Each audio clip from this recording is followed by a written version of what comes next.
Sud Radio. La minute Guillaume Santou. Guillaume, bonjour. Salut Christophe, Arthur, salut Ben. Salut Guillaume. Salut mec. Écoute, alors Arnaud de sa mère n'est pas là, mais c'est pas grave, on va quand même y arriver. Tu vas peut-être réussir à m'éclairer parce que en fait, je vois comme tout le monde l'objet de com, donc vos affiches. Donc on lit Ben et Arnaud de sa mère dans Ensemble, parenthèse, en scène, à l'Alhambra. Donc, selon vous, les homosexuels sont moins drôles que les hétérosexuels. Parce que c'est ce que laisse supposer ce entre parenthèses en scène.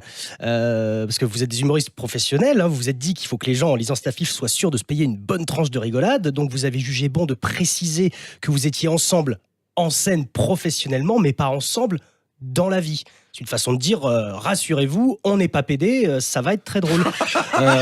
D'où ma confusion en fait. Les homosexuels seraient moins drôles que les hétéros. Donc si c'est le cas, je vous le dis, c'est grave et c'est même un peu dommage parce que c'est faux. Beaucoup d'homosexuels sont très drôles, bien souvent malgré eux, mais quand même.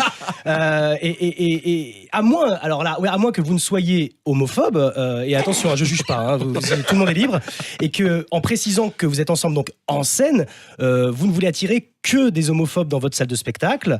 Alors pourquoi pas, mais moi là je suis pas sûr que ce soit la bonne stratégie pour remplir l'Alhambra, parce que même si c'est vrai qu'avec les médias on nous dit que les homophobes, les gens de la Manif pour tous, enfin tous ces gens qui nous font honte sont de plus en plus nombreux, ça va pas suffire en fait pour remplir l'Alhambra parce que c'est une grande salle et vous jouez plusieurs fois.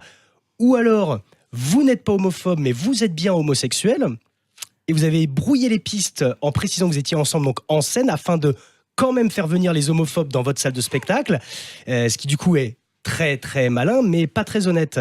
Ou alors, mais alors là je vais très loin, vous n'êtes ni homophobe ni homosexuel et là c'est une blague. Vous dites que Ben et Arnaud de sa mère sont ensemble, mais attention, ensemble sur scène, pas dans la vie. Voilà, donc alors d'accord, si c'est ça, là c'est encore plus grave parce qu'alors c'est pas drôle du tout. Mais attention, moi je connais vos qualités d'écriture, de jeu et je sais que le spectacle est très drôle, mais une affiche c'est un objet de com et là il est déplorable. Pour ceux qui veulent se payer une bonne tranche de rigolade, on est complètement à côté. Donc vous avez vous retrouvé en fait avec une poignée d'homophobes qui eux viendront puisqu'ils n'auront pas compris la blague parce qu'ils sont stupides. Sinon ils ne seraient pas homophobes. Et vous allez du coup perdre beaucoup de gens. Voilà. Donc, ouais, enfin, je me suis dit ça parce que il me semble du coup que c'est risqué de mettre votre humour sur votre affiche parce que on vous connaît, hein, moi j'adore. Vous êtes adepte des confusions, de l'absurde. Hein, vous cumulez des blagues pas drôles et ça crée une gêne. Et c'est de cette gêne que vient le rire. Ou pas, et on sent que vous pigez pas toujours, que des fois vous savez pas où vous allez. Donc alors, pour ceux qui vous connaissent, hein, ça marche, mais en termes de com, c'est chaud. Et si vous ne me croyez pas, posez-vous la question de ce que je suis en train de faire depuis tout à l'heure. On est d'accord pour dire que ma chronique est pitoyable. Hein, voyez comme on s'emmerde depuis que je suis là. Hein, j'encule les mouches sur un détail de votre affiche, je brasse de l'air, on sait pas où je vais. Bah, c'est un peu comme votre style.